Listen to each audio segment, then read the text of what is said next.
کہ ہم اللہ سبحانہ و تعالیٰ کے اور آج دو اسماء الحسنہ کا، دو ناموں کا ذکر کرنے جا رہے ہیں، اور وہ نام ہے الخافض الرافع۔ اب یہ دو ناموں کو بھی ایک ساتھ ذکر کرنا بہتر ہے، کیونکہ یہ دو نام ایک دوسرے کے برعکس سے یعنی اپوزٹ ہے، تو صرف ایک نام کا تذکرہ کرے تو سمجھ میں شاید نہیں آئے گا۔ اس وجہ سے علماء کی بھی یہی رائے ہے کہ ان ناموں کو جب بھی تذکرہ کیا جائے کوشش کرے کہ ایک ساتھ ان ناموں کا تذکرہ کرے۔ اس لیے میں بھی آج ان دونوں ناموں کو ایک ساتھ تذکرہ کر رہا ہوں۔ اللہ سبحانہ و تعالیٰ الخافض کے معنی وہ ہے جو پست کرنے والا ہے۔ اللہ سبحانہ و تعالیٰ یعنی پست کرنے کے معنی کیا ہے؟ مثلاً دیکھیے کہ اللہ سبحانہ و تعالیٰ کفار کو پست کرتا ہے، جو کفر کرتے ہیں ان کو پست کرتا ہے۔ کیسے پست کرتا ہے؟ ان کو گمراہی اور ان کو شرک اور گمراہی کے ذریعے سے اللہ سبحانہ و تعالیٰ انہیں پست کر دیتا ہے، تو وہ برباد ہو جاتے ہیں، وہ برباد ہو جاتے ہیں۔ یعنی یہ صفت اللہ سبحانہ و تعالیٰ کی یقیناً ہے، اور ایسا نہیں ہے کہ اللہ سبحانہ و تعالیٰ کسی کو سزا ہی نہیں دے گا۔ اللہ سبحانہ و تعالیٰ یقیناً رحمان ہے، رحیم ہے، اور اس کے رحمت کے کوئی ٹھکانے نہیں، کوئی حد نہیں۔ وہ کریم ہے، کرم کا ٹھکانہ کوئی نہیں، کوئی حد ہی نہیں ہے اس کے کرم کی۔ وہ رزاق ہے، رزق بھی اتنا دیتا ہے کہ اس کی کوئی حد نہیں۔ وہ سخی ہے، غنی ہے، غفار ہے، غفور ہے، ودود ہے۔ یہ سارے صفات ہم دیکھیں تو یہ ساری پازیٹیوٹی کی طرف لے جاتی ہے، جس میں آپ کو کسی بھی اینگل سے یہ نظر ہی نہیں آتا کہ اللہ سبحانہ و تعالیٰ سزا بھی دے سکتا ہے کیا، یا کسی کو اللہ سبحانہ و تعالیٰ گمراہ بھی کر دے گا، برباد بھی کر دے گا، ہمیشہ کے لیے برباد کر دے گا۔ یہ آپ کو جب یہ نام جو میں نے بتایا اگر سنے تو آپ کو کوئی دور دور تک اس کا کوئی آپ کو گنجائش ہی نظر نہیں آئے گی، لیکن اس کا مطلب یہ نہیں کہ اللہ سبحانہ و تعالیٰ صرف رحم ہی رحم کرتا ہے، جی نہیں۔ اللہ سبحانہ و تعالیٰ کی صفت خافض بھی ہے، جہاں پہ اللہ سبحانہ و تعالیٰ اپنے مخلوق کو گمراہ بھی کر دیتا ہے اور ان کو پست یعنی تباہ و برباد بھی کر دیتا ہے۔ تو یہ بھی جاننا ضروری ہے کہ ہمیشہ صرف رحمت کی امید لگا کے بیٹھے ہیں اور اللہ سبحانہ و تعالیٰ سے ڈر ہی نہیں لگتا کہ ہمیشہ اللہ رحم ہی کرتا رہتا ہے، وہ سزا ہی نہیں دے گا، وہ مارے گا پیٹے گا نہیں، وہ آپ کو کچھ بولے گا ہی نہیں، آپ جو چاہے کر لو۔ اگر یہ کسی کے ذہن میں ہے، شیطان کسی کو یہ وسوسہ ڈالتا ہے، تو یہ نام کو یاد کرے، الخافض، یہ اللہ سبحانہ تعالیٰ کی صفت ہے۔ تو اور مثالیں اس کی اگر دیکھنا چاہے تو اللہ سبحانہ و تعالیٰ ظالموں کو بھی پست کرتا ہے، جو لوگوں پر ظلم کرتے ہیں ان ظالموں کو بھی ایک وقت ایسا آتا ہے جہاں پہ اللہ سبحانہ و تعالیٰ وہ ظالموں کے ظلم کی وجہ سے اللہ سبحانہ و تعالیٰ انہیں پست کر دیتا ہے۔ تو یہ لوگوں کے ساتھ، اور انشاءاللہ میں اگلی سلائیڈ میں اس میں مزید تذکرہ اس کے بارے میں کروں گا۔ اور پست کرنا ہمیشہ ضروری نہیں ہے کہ کسی کو سزا ہی دے، پست کرنا کبھی کبھی ضروری بھی ہو جاتا ہے انسانوں کے لیے۔ مثلا دیکھیے رات ہو گئی، ٹھیک ہے، تو جیسے کہ دن ہے، اب آپ کو رات چاہیے، کیونکہ ہمیشہ اگر دن ہی رہے گا تو آپ کو رات میں جو نیند لے کر آپ کو جو سکون میسر ہوتا ہے وہ سکون آپ دن میں حاصل نہیں کر سکتے۔ تو دن کی روشنی کو پست کرنا ہے، جب تک وہ پست نہیں ہوگی روشنی، اندھیرا نہیں ہوگا، پھر آپ کو سکون نہیں ملے گا۔ دن میں سونے کی کوشش کرے، وہ نہیں ہوگا، کیونکہ رات میں جو نیند آتی ہے وہ نیند آپ کو دن میں نہیں آ سکتی۔ تو آپ تھوڑی دیر کے لیے سوچے کہ رات ہی نہیں ہو رہی ہے، صرف دن ہی دن ہے، تو پھر تو ہم کو مشکل ہوگا۔ تو اللہ سبحانہ تعالیٰ دن کو پست کر دیتا ہے، رات کو لے آتا ہے، تو اس طرح سے بھی پست کرتا ہے۔ اور کئی ایسے معاملات ہیں، جیسے کہ بارش ہو رہی ہے تو پھر اس کو رکانا ہے، تو وہاں پر بھی اللہ پست کرتا ہے۔ طوفان آ گیا تو روکنا ہے اس کو، تو اللہ سبحانہ تعالیٰ طوفان کو پست کر دیتا ہے۔ تو کبھی کبھی پازیٹیو میں بھی ہم ان چیزوں کو دیکھ سکتے، جہاں پر جو ہے پست اللہ سبحانہ تعالیٰ کر کے ان کو روکتا ہے، طوفان کو روکتا ہے۔ سمندر کی لہریں ہیں، اچھال کے آپ پہ آنے کی کوشش کر رہی ہے، لیکن اللہ روک دیتا ہے، اس کی حدیں بناتا ہے کہ اس کے آگے نہیں جاؤ گے، اس سے نقصان ہوگا میرے بندوں کا، تو روک دیتا ہے۔ تو اس طرح کے جو ہے کبھی ظالموں پر، کفار پر، گناہ گاروں پر بھی اللہ کا قہر نازل ہو سکتا ہے، جہاں پہ وہ پست کرتا ہے۔ اور جیسے گزشتہ امتوں میں ہم نے بہت بار اس کا تذکرہ کیا ہے، کہ جیسے نوح علیہ السلام کی قوم تھی، وہ لوگ باز نہیں آئے، تو اللہ سبحانہ تعالیٰ نے عذاب لایا، ان کو پست کر دیا۔ اسی طرح بے شمار ہم جانتے ہیں کہ کئی انبیاء کی امت، کئی قومیں ایسی اللہ سبحانہ تعالیٰ کے عذاب میں غرق ہو گئی، برباد ہو گئی، قوم لوط، قوم عاد، ہے نا۔ تو اس لیے ہوا کہ وہ باز نہیں آئے، تو پھر جو ہے اللہ سبحانہ تعالیٰ نے ان کو پست کر دیا، وہ برباد ہو گئے۔ تو یہ خافض کے معنی ہیں۔ تو اللہ سبحانہ تعالیٰ سزا بھی دیتا ہے، اور جو ہے یہ بھی پاسبل ہے کہ کوئی اس کے گناہوں کی وجہ سے، یا نافرمانیوں کی وجہ سے، یا غفلت کی وجہ سے ہو سکتا ہے کہ وہ اللہ سبحانہ تعالیٰ کی گرفت میں آ جائے، اور وہ اللہ سبحانہ تعالیٰ اسے پست کر دے، برباد کر دے۔ اللہ ہم سب کی حفاظت فرمائے، یہ پاسبل ہے۔ تو ہمیں اس لیے ہمیشہ پناہ مانگنا ہے ایسے اعمال سے جس کی وجہ سے کہیں ایسا نہ ہو کہ گرفت میں آ جائے۔ میں انشاءاللہ اگلے سلائیڈ میں اس کا ڈسکس کروں گا، اس کے بارے میں، کیسے کون سے وہ اعمال ہے جس کی وجہ سے بندے اللہ سبحانہ تعالیٰ کی گرفت میں آ جاتے ہیں، اور جس کی وجہ سے وہ بربادی کا سبب بن سکتے ہیں۔ تو میں انشاءاللہ اگلے سلائیڈ میں اس کا تذکرہ کروں گا، لیکن ہم رافع کے بارے میں، اور رافع کے بارے میں بھی تذکرہ کر لیتے ہیں۔ اور رافع کے معنی بلندی عطا کرنے والا ہے۔ تو جہاں پر اللہ سبحانہ تعالیٰ اپنے بندوں کو ان کے گناہوں کی وجہ سے، ان کی سرکشی کی وجہ سے پست کرتا ہے، وہیں پر اللہ سبحانہ وتعالیٰ اپنے نیک بندوں کو، جو اللہ سبحانہ وتعالیٰ کے فرما بردار بندے ہیں، ان بندوں کو اللہ سبحانہ وتعالیٰ اپنے نور سے بلندیاں عطا فرماتا ہے، ان کو اندھیروں سے نکال کے روشنیوں میں لاتا ہے، کفر سے نکال کے ایمان میں داخلہ دیتا ہے، بلندیاں عطا فرماتا ہے۔ اس کی مثالیں جیسے ہم دے سکتے ہیں کہ صحابہ کی زندگی دیکھے، کہ کوئی بھی صحابی ایمان والے پہلے نہیں تھے بائی ڈیفالٹ۔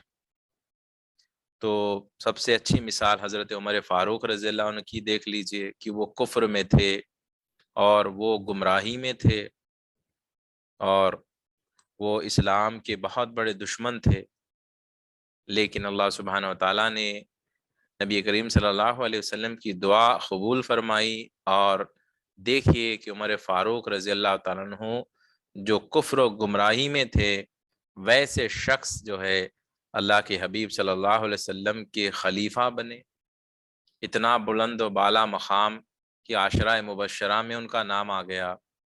اور یہاں تک کہ علماء یہ مفسرین بتاتے ہیں کہ 17 مرتبہ ایسا ہوا کہ حضرت عمر فاروق رضی اللہ تعالیٰ عنہ نے اپنی رائے پیش کی نبی کریم صلی اللہ علیہ وسلم کی بارگاہ میں، تو اللہ سبحانہ وتعالیٰ نے ان کی رائے کو پسند کیا، اور ان باتوں کو وحی بنا کر قرآن میں نازل فرما دیا۔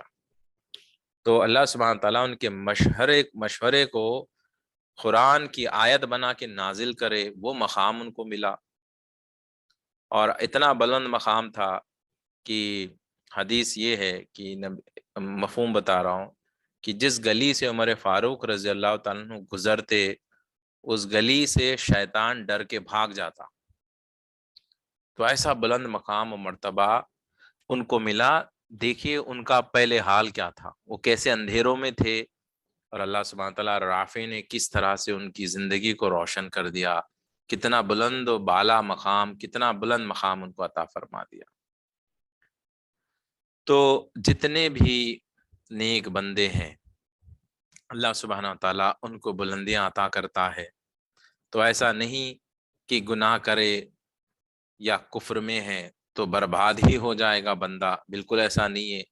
اسے احساس ہو، وہ اپنی غلطیوں کا احساس کرے، معافی مانگے، رجوع ہو، تو یقیناً اللہ سبحانہ تعالیٰ رافع ہے، وہ گناہوں کو معاف بھی فرما دیتا ہے، اور کرتا یہ ہے کہ اتنے زیادہ درجے بلند کر دیتا ہے کہ آپ کے تمام گناہوں کو نیکیوں میں بھی تبدیل کر دیتا ہے، اور آپ کے مقام و مرتبے کو بلند بھی کر دیتا ہے۔ تو رافع بلندی بھی عطا کرتا ہے۔ لیکن انشاءاللہ رافع کے بارے میں میں انشاءاللہ اگلے سیشن میں زیادہ تفسیر میں ایکسپلین کروں گا۔ فی الحال یہ دو ناموں کا مطلب میں سمجھانے کی کوشش کر رہا تھا، امید ہے آپ کو سمجھ میں آ گیا ہوگا۔ اب میں اگلے سلائیڈ میں آج کے سیشن میں، کیونکہ وقت ہمارے پاس زیادہ نہیں رہے گا، میں جلد بازی میں سیشن کو ختم کرنا نہیں چاہوں گا، تو آج کے سیشن میں میں صرف توجہ الخافض پر دوں گا، پھر اگلے سیشن میں الرافع پر انشاءاللہ ڈیٹیل میں توجہ دینے کی کوشش کروں گا۔ تو وہ کون سے لوگ ہیں یا وہ کون سے اعمال ہے جس کے وجہ سے الخافض کی ذات جو ہے انسان کو جو ہے برباد کر دیتا ہے، عذاب میں مبتلا کر دیتا ہے، کون سے وہ اعمال ہے، اس پہ ہم روشنی ڈالیں گے۔ تو سب سے پہلا آپ دیکھیے تعظیم مصطفیٰ صلی اللہ تعالی علیہ وسلم۔ نبی کریم صلی اللہ علیہ وسلم کے بارے میں لوگ کیا سوچتے ہیں، کیا ذہنیت رکھتے ہیں، اور ان کے بارے میں کیسا وہ عقیدہ رکھتے ہیں، یہ اسلام کا بیس ہے۔ یعنی اگر آپ اس چیز میں کمزور ہو یا اس چیز میں ہی آپ نے غلطی کر دی، تو پھر ہوگا یہ کہ سارے زندگی کے اعمال، آپ لاکھ تہجدیں پڑھ لو، آپ حافظ بن جاؤ، عالم دین بن جاؤ، مفتی بن جاؤ، آپ شریعت پہ جتنا بھی عمل کر لو، اگر یہاں پر غلطی کر گئے تو پھر سارے اعمال تباہ ہو جائیں گے۔ کہ اللہ سبحانہ تعالیٰ سورہ حجرات میں یہاں پہ فرماتا ہے، اے لوگوں جو ایمان لائے ہو، اپنی آواز نبی کریم صلی اللہ علیہ وسلم کی آواز سے بلند نہ کرو، اور نہ نبی کے ساتھ اونچی آواز سے بات کیا کرو جس طرح سے تم آپس میں ایک دوسرے سے بات کرتے ہو۔ یعنی اللہ سبحانہ تعالیٰ یہ صحابہ کو بول رہا ہے، یہ آیت نازل ہو رہی ہے کہ جب نبی کریم صلی اللہ علیہ وسلم کی بارگاہ میں بیٹھو تو سرکار دو عالم صلی اللہ علیہ وسلم کی آواز جتنی بلند ہے، اب اس آواز سے اپنی آواز کو اور بلند نہ کرو۔ یعنی ہر کوئی اسپیکر ہو، وہ ایک آواز میں بولتے تو ان سے زیادہ آواز سے بات کرنے میں بے ادبی ہو جاتی ہے۔ اکثر دیکھیے ہمارے والدین بھی ہم کو بلاتے ہیں، اگر زور سے آپ آواز دیں گے، کیا ہے ایسا چیخیں گے، بے ادبی ہے۔ اگر امی بلائے ہے تو جی جی امی بولیے، بلکہ بہت ہی پست نرم آواز سے آپ کو جواب دینا پڑے گا۔ آپ زور سے چیخیں گے تو بے ادبی ہوگی۔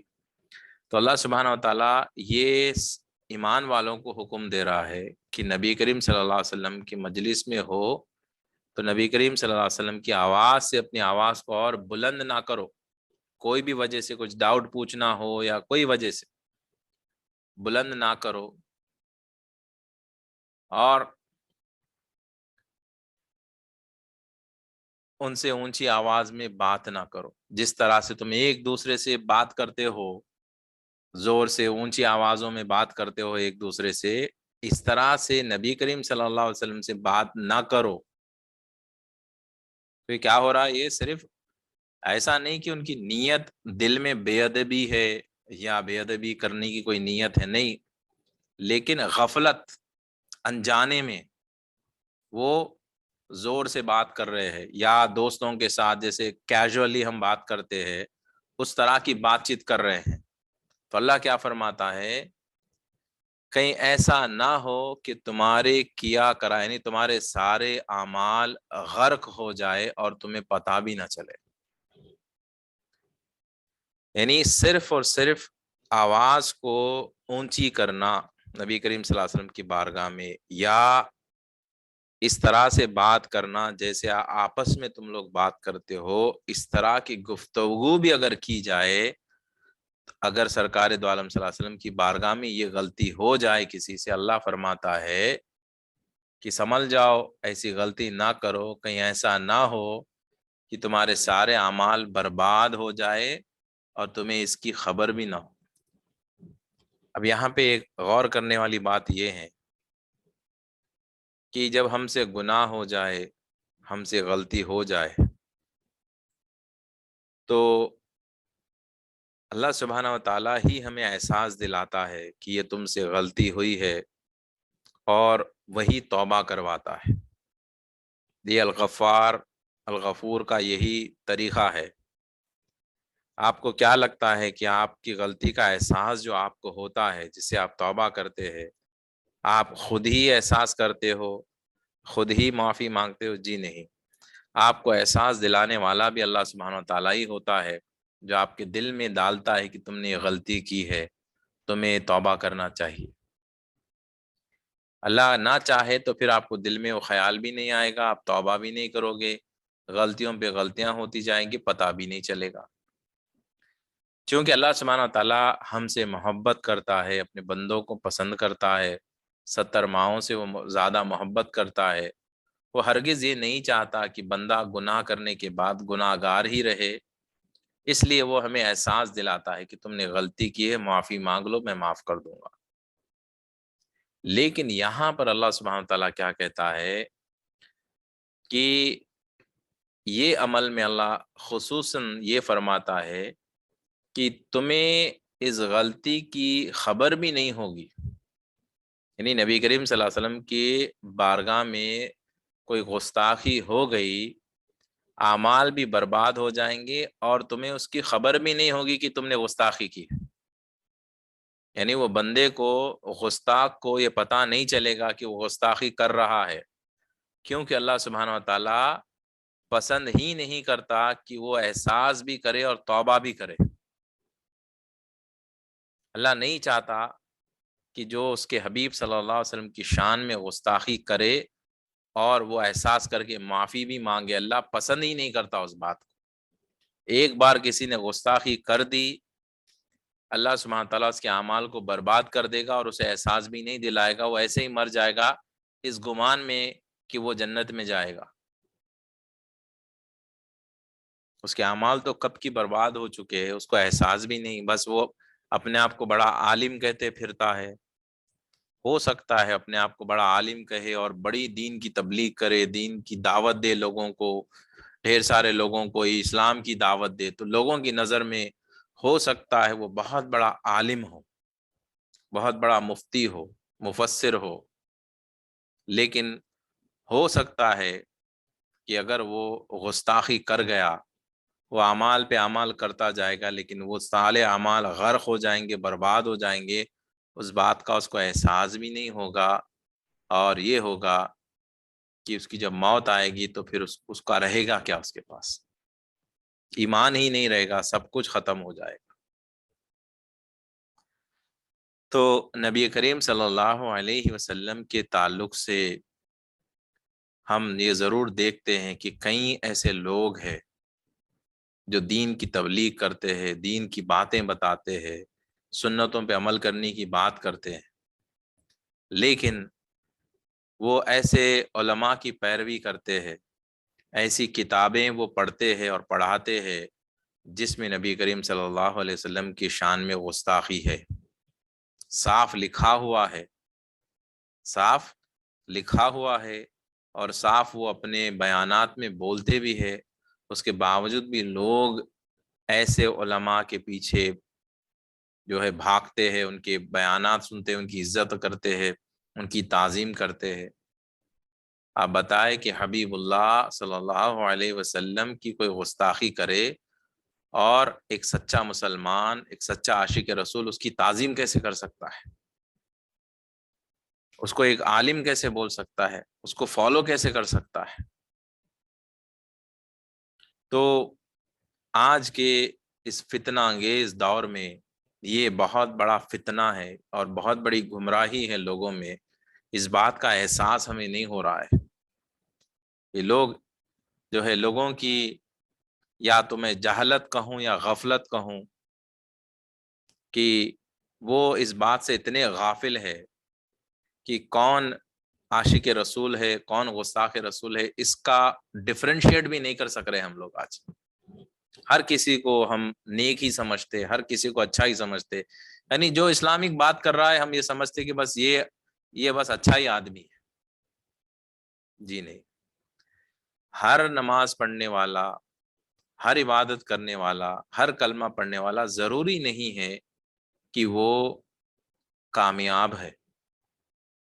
صحابہ کے دور میں تھے یہ لوگ، آج کی دور اگر آپ سوچیں گے ایسا کیوں ہو سکتا ہے، ایسے کیسے ہو سکتا ہے کہ انہوں بھی کلمہ پڑھے ہیں، وہ بھی قرآن پڑھتے، حدیث پڑھتے، کوئی کیوں نبی کریم صلی اللہ علیہ وسلم کی شان میں گستاخی کرے گا؟ یہ خیال آپ کو آتا ہے، آتا ہوگا۔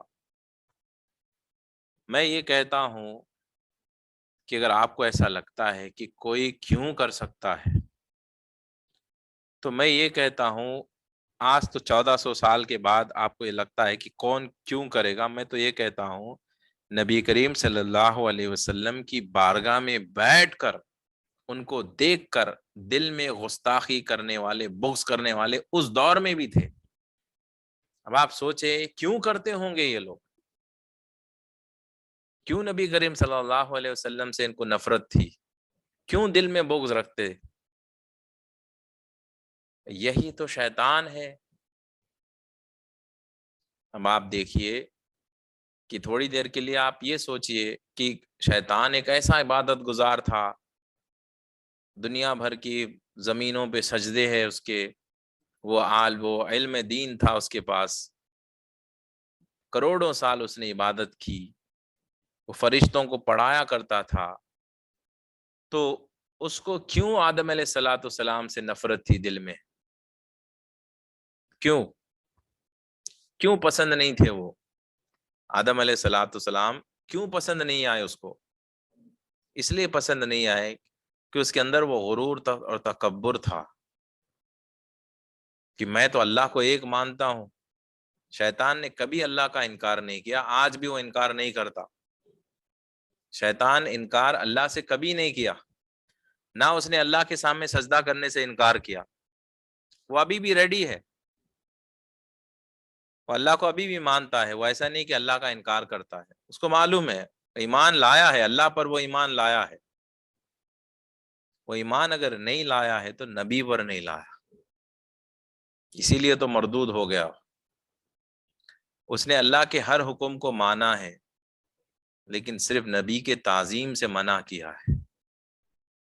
اور ایسے شیطان کی اولادیں آج بھی دنیا میں موجود ہے، ایسے شیطان کی بچے دنیا میں موجود ہے جو اللہ کو ایک مانتے ہیں، توحید کی باتیں کریں گے لیکن رسالت کی باتیں نہیں کریں گے۔ ایسا کیوں ہوا ہوگا؟ یہ سوچنے کے بجائے آپ یہ سوچیں کہ ایسے لوگوں سے دور رہنا بہتر ہے۔ اب یہ جھنجٹ میں ہم کیوں پڑے کہ ایسا اس نے کیوں کر دیا؟ اس سے ہم کو کیا کرنا ہے؟ شیطان نے ایسا کیوں کر دیا؟ کیا ہم افسوس کرتے بیٹھیں گے کہ شیطان نے ایسا کیوں کر دیا، نہیں کرنا چاہیے تھا اس کو؟ اس نے کر دیا، وہ مردود ہو گیا، وہ برباد ہو گیا، ہمیں اس کے بارے میں سوچنے کی کوئی ضرورت نہیں۔ اسی طرح سے آج کے اس دور میں بھی کئی ایسے لوگ ہیں جو نبی کریم صلی اللہ علیہ وسلم کے تعلق سے دل میں بغض رکھتے ہیں، نعوذ باللہ انہیں مردہ کہتے ہیں، نعوذ باللہ ان کا نام امی ہے تو پھر وہ نام امی کو وہ ان پڑھ سے جوڑتے ہیں، ترجمہ کرتے ہیں وہ اس بات کا۔ ان کو ودھا جو صورت ہے، ووجدک ضالا فہدی، یہ جو آیت ہے، تو اس کا ترجمہ ایسے کرتے ہیں کہ حبیب کیا ہم نے آپ کو گمراہ نہیں پایا؟ تو قرآن کے ترجمے کو ایسے ترجمہ کرتے ہیں کہ اللہ خود کہہ رہا ہے کہ نبی آپ گمراہ ہو گئے تھے، میں نے آپ کو ہدایت دی، نعوذ باللہ۔ یہ بات ہم سوچ بھی کیسے سکتے ہیں کہ اللہ کے حبیب صلی اللہ علیہ وسلم گمراہ ہو جائے، نعوذ باللہ۔ یہ کیسے سوچ بھی سکتے ہیں کہ وہ ان پڑھ ہو، نعوذ باللہ۔ تو انہوں نے ہی تو سب کو پڑھایا ہے، انہی کی تو تعلیمیں بٹتی ہے۔ العلیم اللہ ہے، وہ نبی کو دیتا ہے اور نبی تقسیم کرتے ہیں۔ تو وہ ایسے ایسے بہانے تلاش کرتے ہیں کسی طرح سے ان کی بات رہ جائے، قرآن کے ترجمے میں ایسے وہ چینجز کرتے ہیں جہاں پر وہ کسی بھی طرح سے نبی کریم صلی اللہ علیہ وسلم کی تعظیم ہونے نہیں دیتے۔ بس ان کا ماننا یہی ہے کہ نبی کریم صلی اللہ علیہ وسلم، نعوذ باللہ، بس انہوں آئے ایک پوسٹ مین کی طرح، ہم کو پیغام دینا تھا، دے دیے، چلے گئے۔ اب جو بھی ہے اللہ اور ہمارے بیچ میں، اور کچھ نہیں، نبی کا اس میں کوئی رول نہیں ہے، نعوذ باللہ۔ اسی لیے وہ عمرہ بھی جاتے ہیں تو صرف مکہ جاتے ہیں اور عمرہ کر کے واپس آ جاتے، مدینے کو وہ جانے کا سوچتے بھی نہیں، نہ ہی ان کے گھر میں کوئی مدینے کی تصویر نظر آئے گی آپ کو، نہ ہی ان کے مساجد میں حضور صلی اللہ علیہ وسلم کا نام لکھا ہوا نظر آئے گا، ہر جگہ اللہ اللہ نظر آئے گا، لیکن اللہ کا رسول کا تذکرہ کہیں نظر نہیں آئے گا صلی اللہ علیہ وسلم۔ ان کے مساجد میں آپ کبھی نعت پاک کبھی نہیں سنیں گے، آپ قرآن کی تلاوت ضرور کریں گے، لیکن اللہ کے حبیب صلی اللہ علیہ وسلم کی شان میں نعت پڑھیں گے، صلاۃ و سلام پیش کریں گے، وہ ہرگز نظر نہیں آئے گا۔ ان کے نہ بچوں کو وہ اس کی تعلیم دیتے ہیں، وہ صرف تعلیم دیں گے تو حمد کی تعلیم دیں گے کہ اللہ کے حمد بیان کرو، اللہ کی تعریف بیان کرو۔ شیطان بھی تو یہی کیا نا، شیطان نے اللہ کی وحدانیت، اللہ کا ذکر، اللہ کی عبادت وہ کرتا گیا، لیکن اللہ کے نبی کو اس نے کبھی نہیں مانا۔ اگر آپ یہ سمجھیں گے کہ صرف اور صرف اللہ کی تعظیم کر لیں گے، اللہ کی عبادت کر لیں گے اور کامیاب ہو جائیں گے، اللہ خود فرماتا ہے کہ اللہ کے حبیب صلی اللہ علیہ وسلم کی بارگاہ میں بیٹھ کر صرف آواز کو بلند کر دے تو اللہ کہتا ہے کہ سارے اعمال برباد ہو جائیں گے۔ تو اگر نبی کا، اگر نعوذ باللہ کوئی اہمیت ہی نہ ہوتی اسلام میں، کوئی اہمیت ہی نہ ہوتی، تو اللہ یہ کہتا کہ تم میری عبادت کر لو، نبی کا کام ختم ہو گیا، پیغام دے دیے۔ اب یہ ان کے بارگاہ میں یہ ریسپیکٹ کرنے کی ایسے کوئی ضرورت نہیں ہے۔ یہ کیوں کہتا کہ اعمال، یعنی بندہ عبادت کیا اللہ کی بارگاہ میں، نمازیں پڑھا، روزے رکھا، اس نے اتنی محنت کی، ذکر کیا، سب برباد کر رہا ہے اللہ صرف آواز کو بلند کرنے پر۔ اسے نہیں لگتا کہ اللہ سبحانہ و تعالی اس معاملے میں کتنا زیادہ خافض اپنی صفت ظاہر کر رہا ہے کہ نبی کریم صلی اللہ علیہ وسلم کی شان میں ذرا سی بھی گستاخی اللہ سبحانہ و تعالیٰ برداشت نہیں کرے گا۔ جو کرے گا گستاخی تو اللہ سبحانہ و تعالیٰ یہ کہتا ہے کہ میں اسے احساس بھی ہونے نہیں دوں گا، اس کے اعمال کو برباد کر دوں گا۔ یہ بہت ہی ڈینجرس بات ہے۔ اب ایسے کئی لوگ ہیں جن کو احساس بھی نہیں ہوا ہے اور وہ بڑی بڑی باتیں کرتے، اپنے آپ کو عالم بولتے پھر رہے ہیں، گستاخیوں پہ گستاخیاں کرتے جا رہے، اور اللہ سبحانہ تعالیٰ نے احساس ہونے بھی نہیں دے رہا ہے۔ ہم سمجھانے جاتے ہیں، انہیں سمجھ میں بھی نہیں آتا۔ آپ ان کو سمجھانے جائیں گے نا تو وہ خود آپ کو آڑی ٹیڑھی باتیں ایسے کریں گے کہ آپ کو غصہ آ جائے گا، بس آپ کو غصہ آ جائے گا، برداشت نہیں ہوگا کہ نبی کریم صلی اللہ علیہ وسلم کی شان میں ایسی باتیں کرتے۔ عاشقوں کا مزاج الگ ہوتا ہے، جو عاشق ہوتے ہیں وہ نبی کریم صلی اللہ علیہ وسلم سے جو چیز نسبت ہوتی ہے وہ ہر چیز کی عزت و تعظیم کرتے ہیں، یہاں تک کہ اعلیٰ حضرت نے فرمایا کہ نبی کریم صلی اللہ علیہ وسلم مدینے میں اگر ہم جائے تو وہ فرمائے کہ مدینے میں میں پیر کے بل کیسے چلوں، میں تو چاہتا ہوں کہ اپنے سر کے بل چلوں، کیونکہ یہاں پہ اللہ کے حبیب چلے ہیں، جہاں پہ ان کے قدم مبارک گرے ہو وہاں پر میں اپنا قدم کیسے ڈالوں، مجھے تو اپنے سر کے بل چلنا چاہیے۔ ہو سکتا ہے مدینے میں سرکار دو عالم صلی اللہ علیہ وسلم کوئی راستے سے گزرے ہوں گے، اگر ان کے قدم پر جہاں گر مبارک قدم جہاں پہ پڑے میرا قدم وہاں پہ پڑ جائے تو کتنی بے ادبی ہوگی، مجھے تو سر کے بل چلنا چاہیے۔ یہ عاشقوں کا مزاج ہوتا ہے۔ 1400 سال پہلے سرکار دو عالم صلی اللہ علیہ وسلم چلے تھے، لیکن اس مقام سے عاشق چلنا نہیں چاہتا، وہ چلنا بھی نہیں چاہتا، وہ کہتے کہ سر کے بل چلو، یہ مقام ہے ہی ویسا۔ تو عاشقوں کا مزاج یہ ہوتا ہے کہ نبی کریم صلی اللہ علیہ وسلم سے نسبت رکھنے والی ہر وہ چیز کی تعظیم کرتے ہیں، جیسے آثار مبارک کی زیارت ہم کرتے میلاد کے مہینے میں، نبی کریم صلی اللہ علیہ وسلم کی منہ مبارک یعنی ان کی بال مبارک ہو، سر کا بال ہو یا مونچھ یا داڑھی کا بال ہو، تو اس کو ہم اتنے حفاظت سے رکھتے ہیں اور اس کی زیارت ہم آنکھوں میں آنسو لیے اس کی زیارت کرتے ہیں کہ ہمیں نبی کریم صلی اللہ علیہ وسلم کی ایک منہ مبارک کی زیارت ہو گئی۔ یا اللہ، ہم کتنے بڑے خوش نصیب ہے کہ ہمیں یہ زیارت ہو گئی۔ ایک بار خوش نصیبی کی بات ایسی ہو گئی میرے ساتھ بھی کہ مجھے ایک صاحب نے ایسے مقام پہ لے گئے کہ وہاں پر نبی کریم صلی اللہ علیہ وسلم کی منہ مبارک کے ساتھ ساتھ وہاں پہ امام حسن و حسین کے منہ مبارک بھی تھے، یعنی اہل بیت کے، صحابہ کے اور اولیاء اللہ کے بھی تھے۔ تو میں جب ایک ایک منہ مبارک کی زیارت کر رہا تھا تو میرے آنکھ جو ہے آنکھوں سے ایسا اشک جاری ہو رہے تھے جیسے پانی کی طرح بہہ رہے تھے کہ مولا یہ گنہگار آنکھوں کو تو کیا دکھا رہا ہے، میرے تو آنکھ اس لائق ہی نہیں کہ میں یہ بھی دیکھ پاؤں کہ مولا تجھ مجھے تیرے حبیب کی منہ مبارک دکھا رہا ہے، ان کی آل کی دکھا رہا ہے، ان کے صحابہ کی دکھا رہا ہے، اور یہاں تک کہ اولیاء کے غوث اعظم غریب نواز کے بھی میں نے منہ مبارک کی زیارت کر لی، تو میرے آنکھ سے اتنے آنسو آئے کہ میں بس اس دن شام تک روتا ہی رہا کہ اللہ نے مجھے کیا چیز کی زیارت آج کروا دی، کہ میں کتنا بڑا خوش نصیب ہوں کہ اللہ نے مجھے یہ زیارت، وہ زیارت میں نے آج سے غالباً 10 سال پہلے میں نے کی تھی، لیکن آج بھی مجھے اتنا یاد آتا ہے، آنکھ سے آنسو نکل جاتے کہ اللہ نے مجھے اتنی بڑی نعمت عطا کی۔ تو یہ مزاج ہمارا ہوتا ہے، جو ادب کرتے ہیں ان کا مزاج یہ ہوتا ہے کہ منہ مبارک کو دیکھے تو آنسو نکل جاتے ہیں کہ ہمیں زیارت ہو گئی، لیکن جو ہے جو گستاخ ہوتے ہیں ان کو نبی کریم صلی اللہ علیہ وسلم کی خود کی زیارت بھی ہو تو انہیں جو ہے اس بات کا ادب اور احترام کا احساس بھی نہیں ہوتا۔ تو یہ ایمان کی شرط ہے کہ جو حبیب اللہ صلی اللہ علیہ وسلم سے بغض رکھتا ہے ہم اس سے ہرگز محبت نہ کریں۔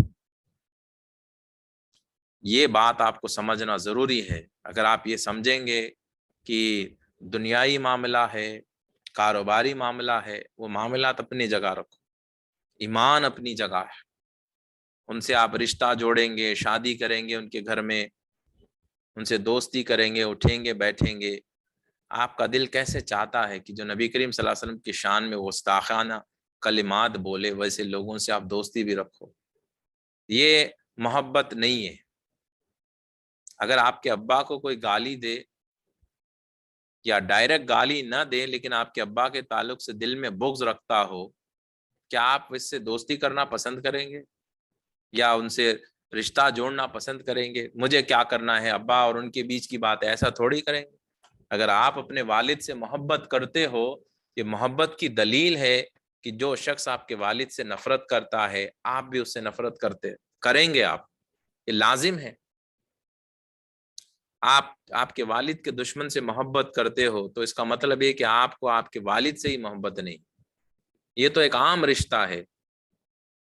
اور نبی کریم صلی اللہ علیہ وسلم اور ہمارا رشتہ تو بہت ہی گہرا رشتہ ہے، ایمان کا رشتہ ہے.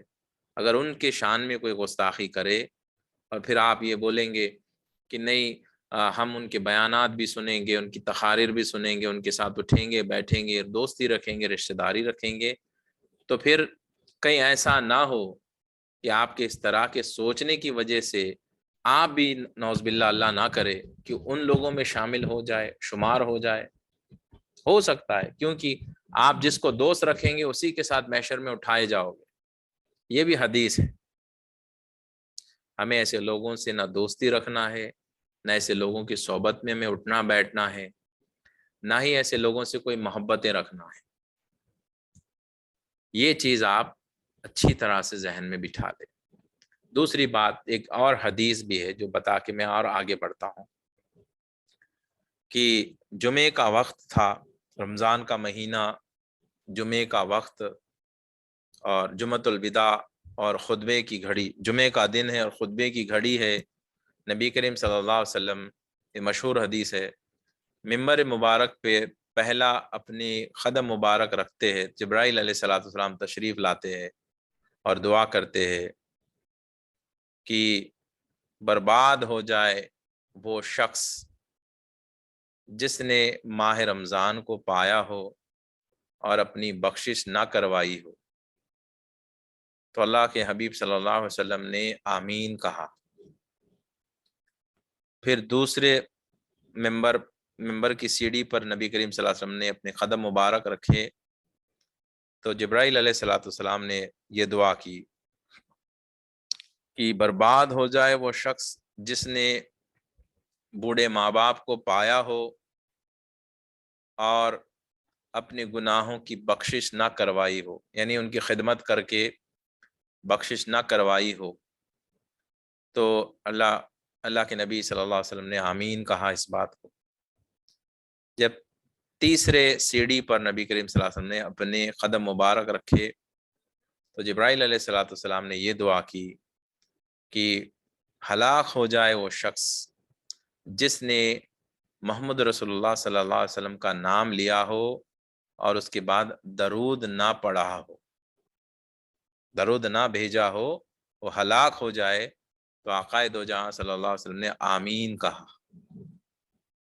اب دیکھیے تعظیم کا معاملہ کہ نام بھی آ جائے، نام بھی آ جائے، اگر درود نہ پڑے تو ہلاک ہو جائے گا وہ شخص. اب یہ نہ سمجھے کہ یہ جبرائیل علیہ الصلوۃ والسلام کی دعا ہے.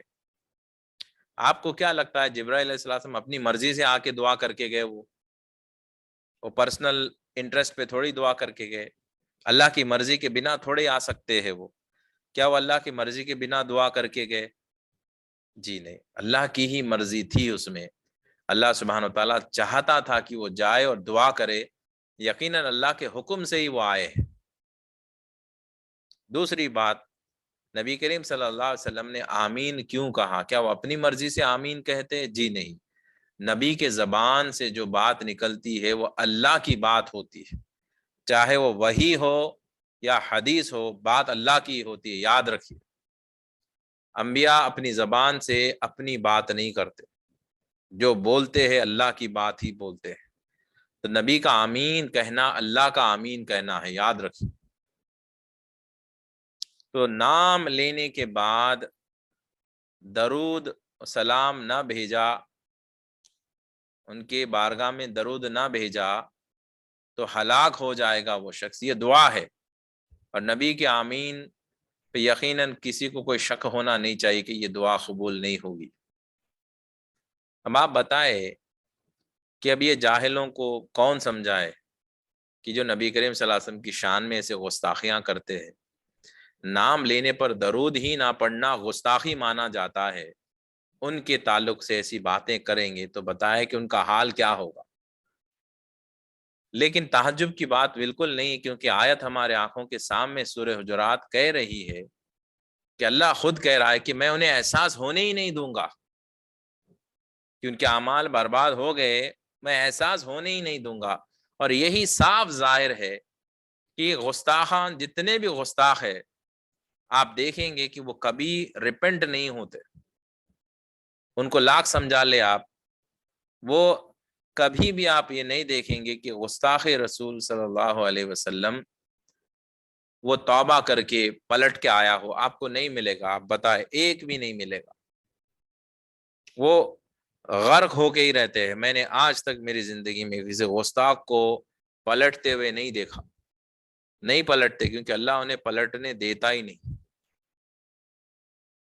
تو یہ بہت ہی بڑی بات اس ذہن میں رکھے، اللہ سبحانہ تعالیٰ خافض ہے، وہ غرق بھی کرتا ہے اور خود کر فرماتا ہے کہ اعمال کو برباد کر دوں گا، میں احساس بھی ہونے نہیں دوں گا۔ تو نبی کریم صلی اللہ علیہ وسلم کی شان میں جو ہے جانے انجانے میں غلطی ہو تو جو بالخصوص جو سلوک میں بھی ذکر کر رہے ہیں، صلاۃ و سلام بھی پڑھتے ہیں، بہت ہی ادب اور احترام سے پڑھنا ہے۔ یہ معاملے کو آپ اچھی طرح سے یاد رکھے اور بار بار یہ دعا کرتے رہے کہ مولا،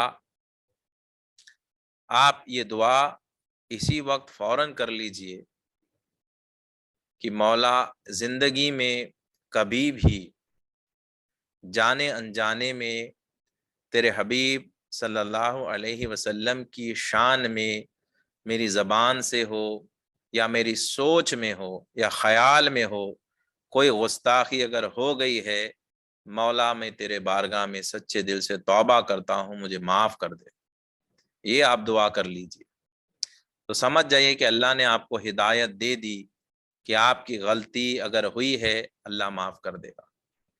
اور ہدایت بھی اس لیے مل رہی ہے کہ آپ سے ہو سکتا ہے اگر ہو کوئی انجانے میں کوئی غلطی ہو گئی ہو تو اس لیے ہدایت مل رہی ہے، ورنہ تو غلطیاں ہو جاتی ہے، لوگوں کو ایسی توبہ کرنے کی ہدایت بھی نہیں ملتی۔ آپ بڑے خوش نصیب ہو کہ یہ ہدایت آج مل گئی۔ ہو سکتا ہے ہم سے غفلت کی وجہ سے یا زبان سے کوئی کبھی نام لیا ہو، درود نہ نکلا ہو، ایسی غلطی ہو گئی ہوگی، ہم جانتے بھی نہیں، لیکن آج کے سیشن میں اللہ سبحانہ تعالیٰ ہمیں احساس دلا رہا ہے کہ تم معافی مانگ لو، میں معاف کر دوں گا، کیونکہ تمہارے دل پاک ہے، صاف ہے، تمہارے دل میں بغض نہیں، تم انجانے میں غلطی کر گئے، جہالت میں غلطی کر گئے، اب معافی مانگ لو، دوبارہ ایسی غلطی نہیں کرنا۔ یہ توبہ سب لوگ کر لیجئے، معافی مانگ لیجئے اور کثرت سے مانگتے بھی رہے، کثرت سے یہ دعا کرتے بھی رہے کہ مولا تیرے حبیب صلی اللہ علیہ وسلم کی بارگاہ میں سلوک میں بھی ہم نے ذکر کیا ہے، یا مدینہ شریف ہم گئے ہیں، مدینے میں شاید ہم کھلکھلا کے ہنسے ہوں گے، ہوٹل میں رکے تھے، عمرے کے لیے گئے، ہم نے زور سے ہنسا ہوگا، وہ شاید اللہ کو پسند نہ آئے، وہ بھی ایک گستاخی ہو گئی ہوگی، ہم کو نہیں معلوم، ہم نے مذاق کر دیا ہوگا، ہنسا ہوگا، مسجد نبوی میں ہم نے ہنس دیا ہوگا، ان کی بارگاہ میں گئے ہوں گے تو سوچ میں خیال میں کوئی ایسی غلطی ہم سے نہ ہو گئی ہوگی، تو کوئی بھی کچھ بھی معاملہ ہوا ہوگا آپ توبہ کر لیجئے تاکہ جو ہے ہم اس غلطی سے جو ہے اللہ سبحانہ تعالیٰ کی بارگاہ میں رجوع ہو جائے اور پاک ہو جائے، اور کثرت سے یہ دعا کرتے ہی رہے، معافی مانگتے رہے، کیونکہ بقیہ گناہ ایسے ہیں دیکھیے بخشے جا سکتے ہیں، یہ بے ادبی نبی کریم صلی اللہ علیہ وسلم کی شان میں ہو، یہ ایسا ہے کہ اس کو توبہ ہی نصیب نہیں ہوتا، تو بہت ڈینجر ہے، یہ غلطی سے سارے اعمال برباد ہو سکتے، دوسرے گناہ سے یہ ہوگا، ایک گناہ سے گناہ ہی ہوگا زیادہ سے زیادہ، لیکن یہ معاملہ ایسا ہے کہ ایک غلطی کی وجہ سے سارے اعمال برباد ہو سکتے ہیں، لہٰذا یہ چیز کا آپ بہت ہی زیادہ خیال رکھے، سلوک میں بالخصوص جو ذکر کرتے، درود پڑھتے، ایسے لوگ بہت ہی توجہ کے ساتھ با ادب ان کی بارگاہ میں جب حاضر ہو، سلوک میں بہت ہی سوچ سمجھ کے توجہ کے ساتھ حاضر ہو، یقیناً اللہ آپ کے دلوں کو جانتا ہے، آپ کے دل صاف ہے، یقیناً کوئی دل میں بغض نہیں، لیکن ادب احترام کا بھی خیال ضرور رکھے۔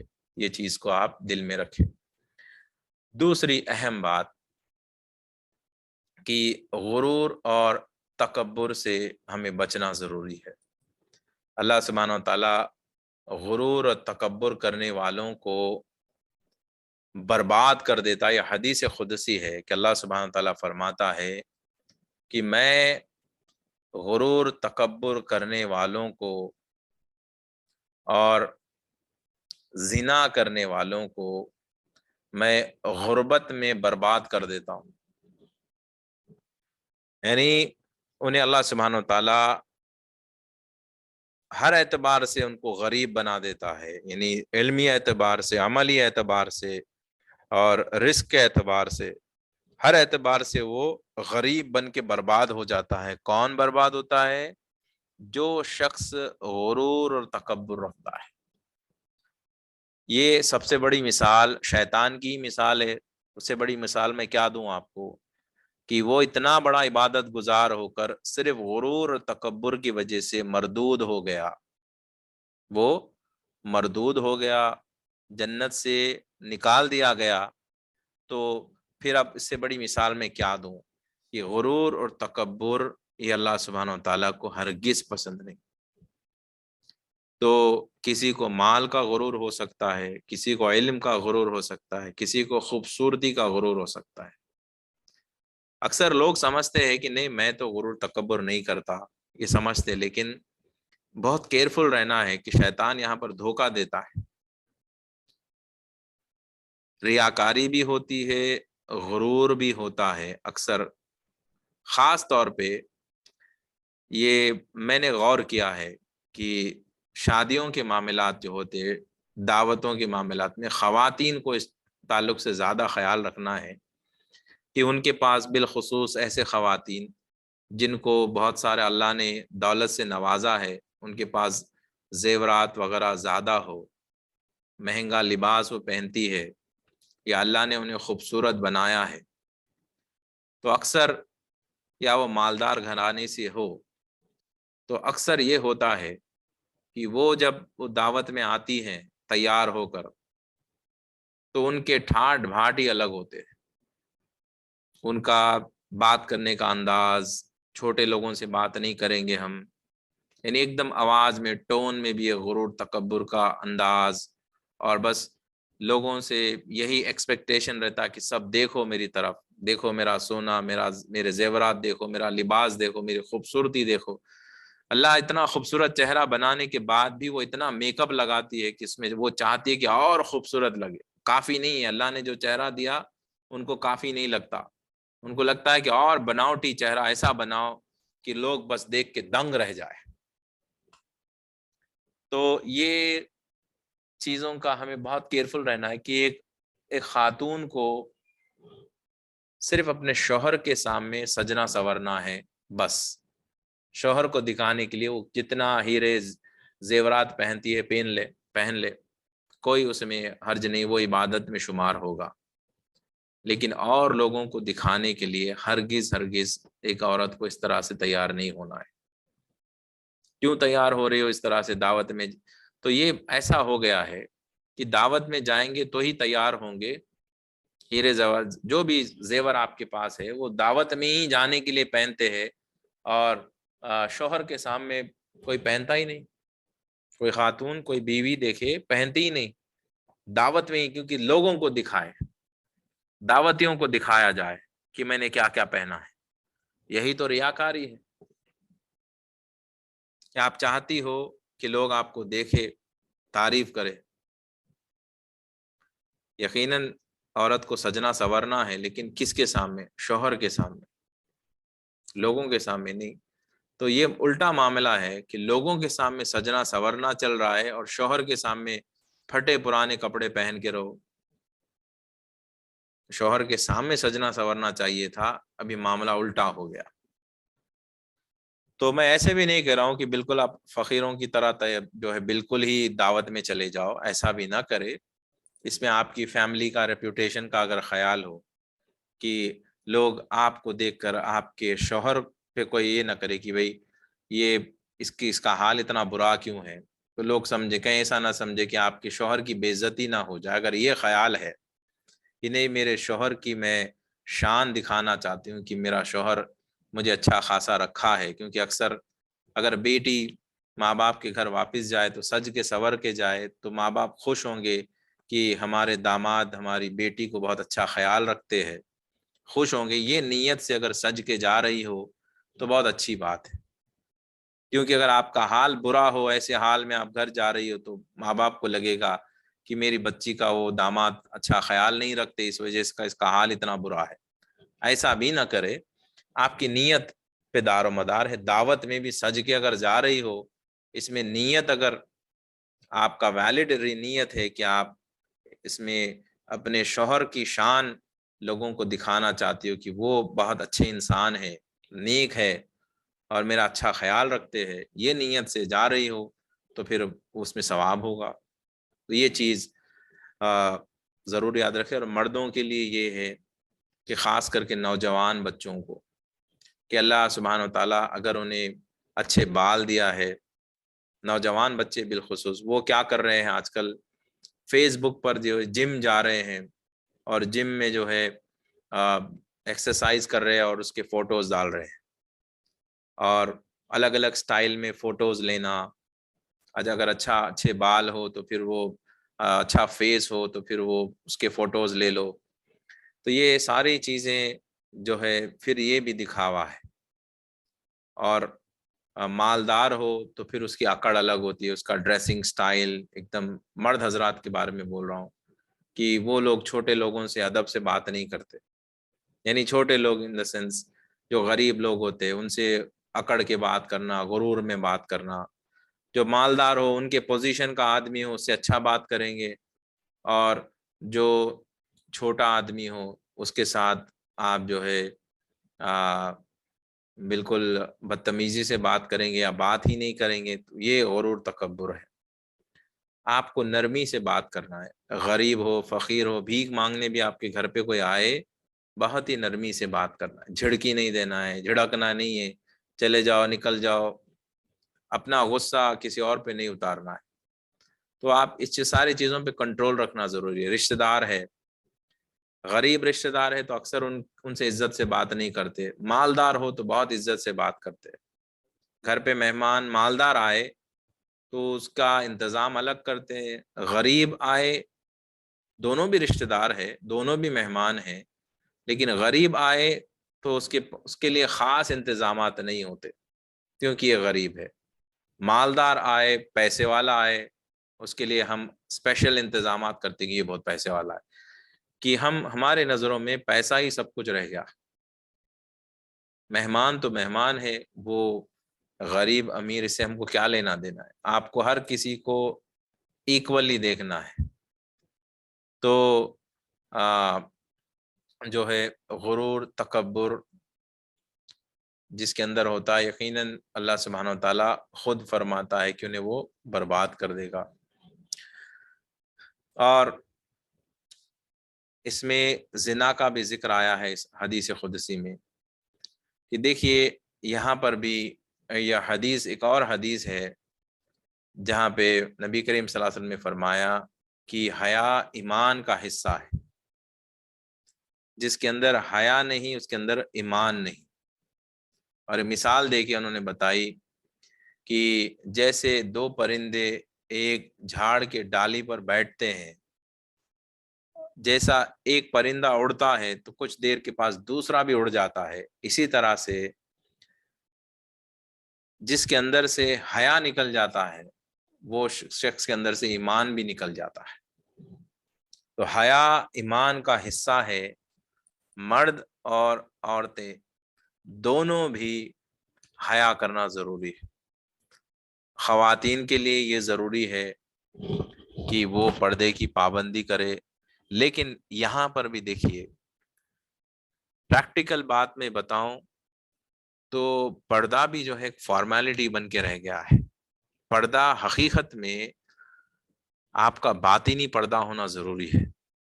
ظاہری پردہ باطن کے بعد آتا ہے.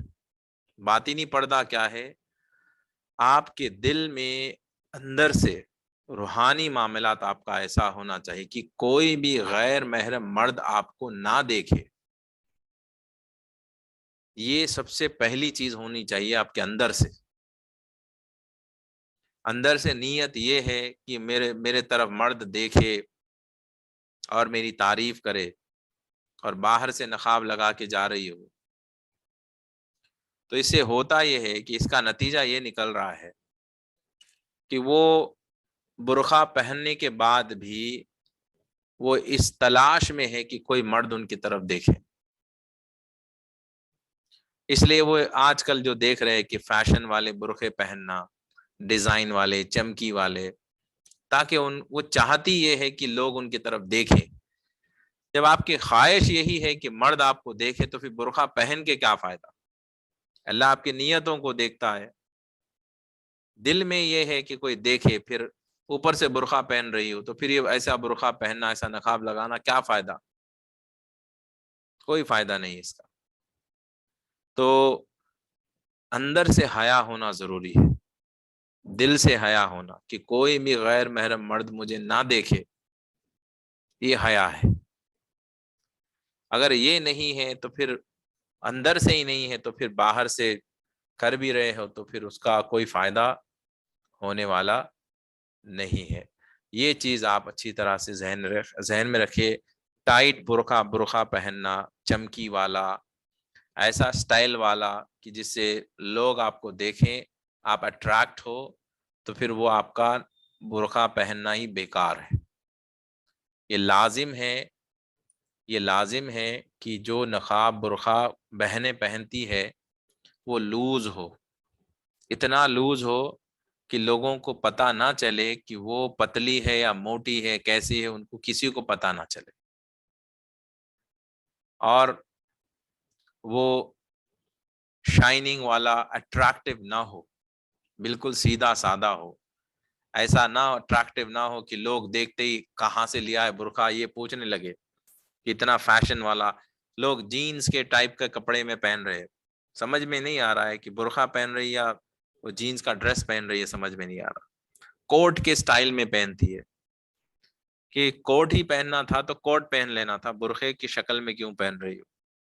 یہ ساری چیزیں جو ہے یہ سب چیزیں اس میں حیا میں آتی ہے. یہ ضروری ہے، کیئرفل رہنا ہے کہ ہم جب برقع پہنتی ہے بہنیں لوز ہو، چمکیلی نہ ہو، اور بالکل دل میں پوری طرح سے اچھی طرح سے پختگی سے نیت کرے کہ کوئی بھی غیر محرم غیر محرم مرد یعنی میری طرف نہ دیکھے. یہ نیت سے وہ نکلے، اور بات چیت کے معاملات میں بہت کیئرفل رہے. کوئی بھی غیر محرم مرد سے آپ جہاں شریعت اجازت اس کی اجازت کے علاوہ آپ نہیں بات کر سکتے. جیسے کہ ڈاکٹر ہو، ڈاکٹر سے بات کر سکتے ہیں. اور دوسرے معاملات ہے، جیسے آپ استاد ہے، اس کالج میں پڑھ رہے ہیں یا مدرسے میں تعلیم ہو رہی ہے، کہ اب جامعہ نظامیہ میں بھی کئی مفتیاں جو ہے خواتین بہنوں کو پڑھاتے ہیں. تو ایسے موقع پہ استاد سے سوال پوچھنا ہے، بات کر رہی ہے، ٹھیک ہے، تو ایسے معاملات میں اجازت دی گئی ہے شریعت، کیونکہ جہاں پہ آپ کو ضروری ہے. لیکن جہاں غیر ضروری ہے وہاں پہ کوئی بھی مرد سے آپ بات ہرگز نہیں کر سکتے. یہ چیز، اور مردوں کے لیے نظروں کی حفاظت کرنا بہت زیادہ ضروری ہے، یہ ان کی حیا ہے. اور یہ کریں گے تو پھر زنا سے بچ پائیں گے، نہیں تو زنا کی وجہ سے بھی اعمال غرق ہو جاتے ہیں، برباد ہو جاتے ہیں. جیسے کہ میں مثال دے کے بات کو ختم کرتا ہوں کہ یہ تاریخ کے واقعے میں یہ لکھا ہے، اس سے پہلے بھی میں نے شاید بتایا ہوگا، لیکن کئی لوگ نئے ہیں تو ان کو یہ بات پتہ چلے گی.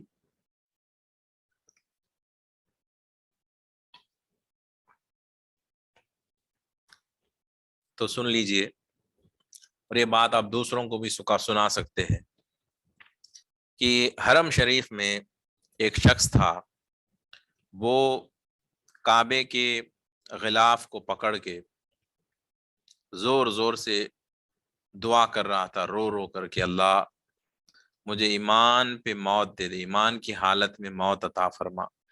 اور یہ ایک ہی دعا کر رہا تھا، کثرت سے یہی دعا۔ تو کئی لوگ جو ہے حیران ہوئے کہ یہ صرف ایک ہی دعا کیوں کر رہا ہے، ایمان پہ موت دے دے اللہ۔ تو دعا کے بعد لوگوں نے اس کو پوچھا کہ یہ ایک ہی دعا کیوں کر رہے ہو تم؟ تو اس نے کہا کہ میں کیا بتاؤں کہ میرے دو بھائی، ایک بھائی تھا جو کعبۃ اللہ میں وہ تقریباً 25 سال اس نے موذنی کی، وہ اذان دیتا تھا، بنا کسی معاوضے کے اس نے اذان دی، یعنی بنا سیلری کے 25 سال وہ کعبۃ اللہ میں اس نے حرم میں اذان دی، اور وہ پہلی صف میں اس نے 25 سال سے مسلسل نمازیں پڑھی، ایک بڑا بھائی۔ دوسرا بھائی مدینے میں 18 سال اس نے موذنی کی، اور بنا معاوضے کے موذنی کی، اور اذان دیتا تھا، اور پہلی صف میں اس نے نمازیں پڑھی۔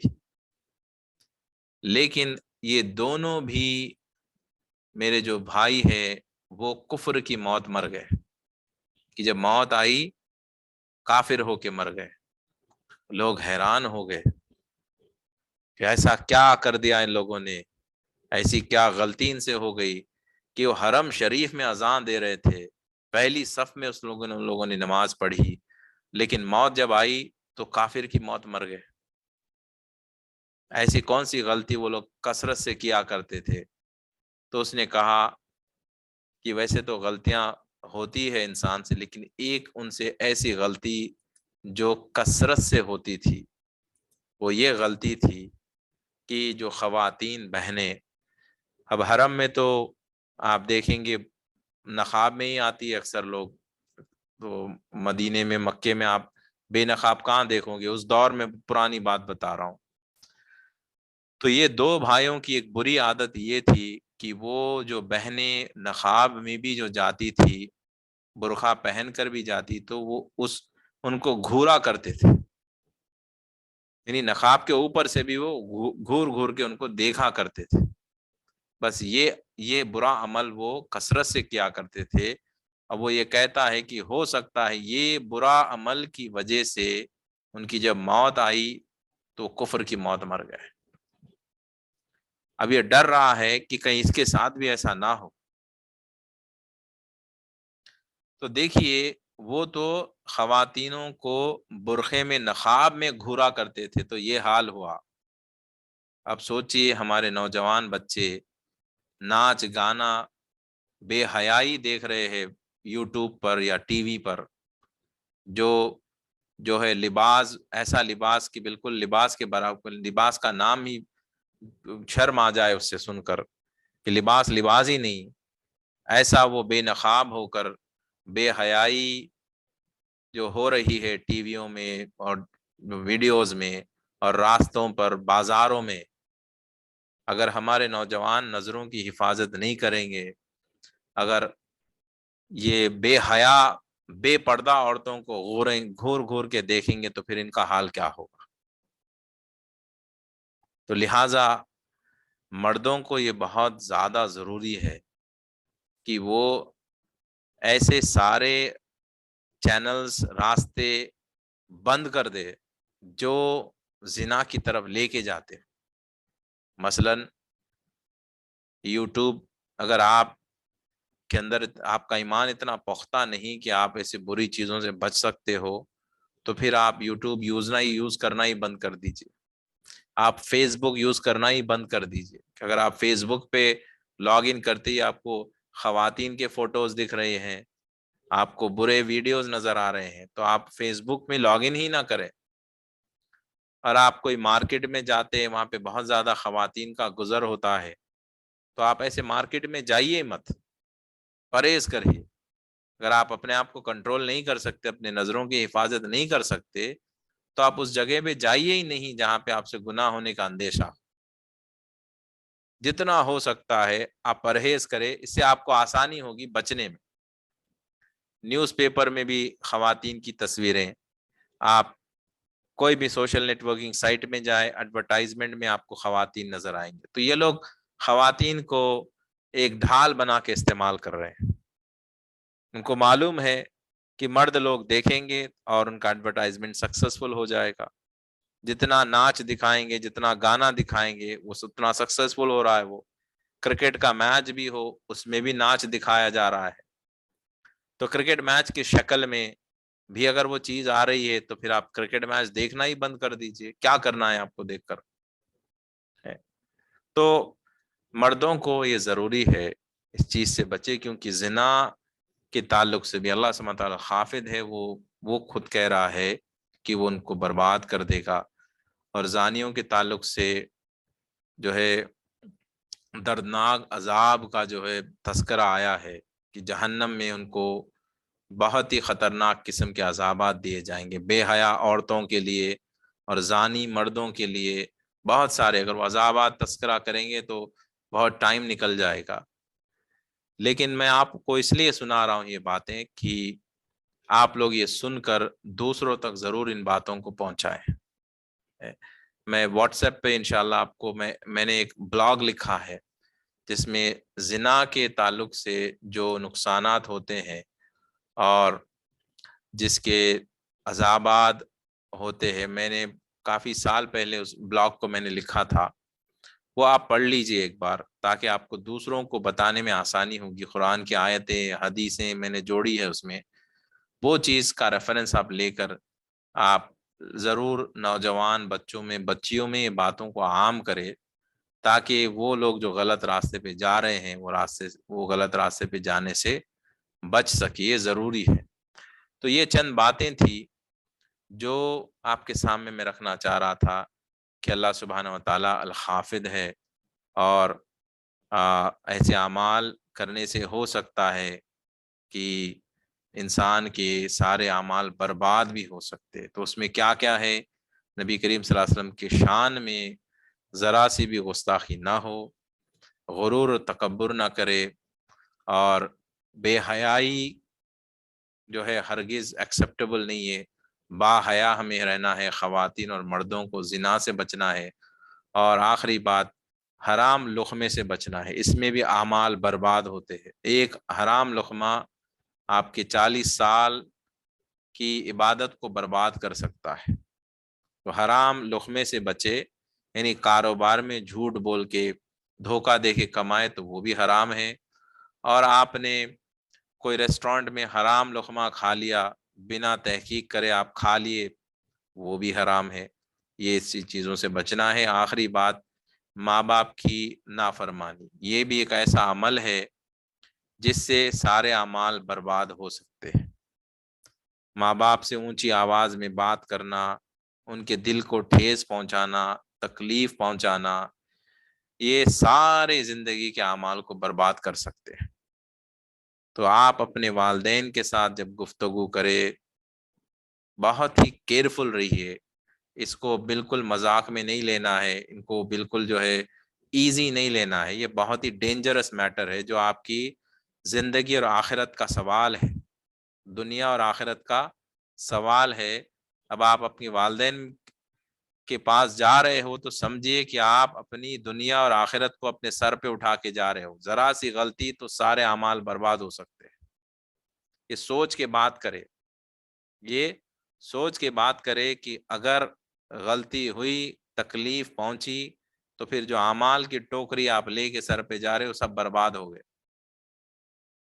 لیکن اس میں ایک سیفٹی آپ کو یہ ہے کہ آپ کو احساس اگر ہو، والدین زندہ بھی ہو، فوراً رجوع ہو جائیے، قدموں پہ گر جائیے، معافی مانگ لیجئے، آپ بچ جائیں گے. لیکن نبی کریم صلی اللہ علیہ وسلم کی شان میں گستاخی کریں گے تو پھر وہ چانس نہیں ہے، وہ چانس نہیں ہے، معافی مانگنے کا احساس بھی نہیں ہوگا. تو یہ باتیں ختم کرنے سے پہلے یہ کثرت سے توبہ کرتے رہیں کہ یا رب العالمین، تیرے حبیب صلی اللہ علیہ وسلم کی بارگاہ میں کوئی نہ کوئی ہم سے غلطی یا لغزش ہوئی تو میں معافی مانگتا ہوں، توبہ کرتا ہوں. یہ چیز کریں. دوسری چیز، والدین کے شان میں گستاخی کی ہے، ان سے بات چیت میں بے ادبی ہوئی ہے تو والدین زندہ ہو تو فوراً معافی مانگ لے. جانے انجانے میں کی ہوگی، معافی مانگ لیجیے. تیسری چیز، غرور تکبر سے بچے، حرام کھانے سے بچے، نظروں کی حفاظت کرے، بہنیں پردے کی پابندی سختی کے ساتھ کرے۔ انشاءاللہ پھر میں اگلے سیشن میں الرافع، اللہ سبحانہ تعالیٰ کیسے بندوں کو نوازتا ہے اس کے بارے میں تذکرہ کروں گا۔ کل انشاءاللہ اسماء النبی صلی اللہ علیہ وسلم کا سیشن رہے گا، پھر اگلے جمعے کے دن میں رافع کا سیشن انشاءاللہ کنٹینیو کروں گا۔ کل صبح انگلش میں سیشن رہے گا، کوشش کرے وہ بھی آپ اٹینڈ کرے تاکہ اور مزید باتیں آپ کو پتہ چل سکے۔ دعا کر لیتے ہیں۔ الحمدللہ رب العالمین، اللہم صلی علی سیدنا محمد وعلی آلہ و ازواجہ و اہل بیتہ و صحابہ و اولیاء امتہ افضل صلواتک و عدد معلوماتک و بارک وسلم۔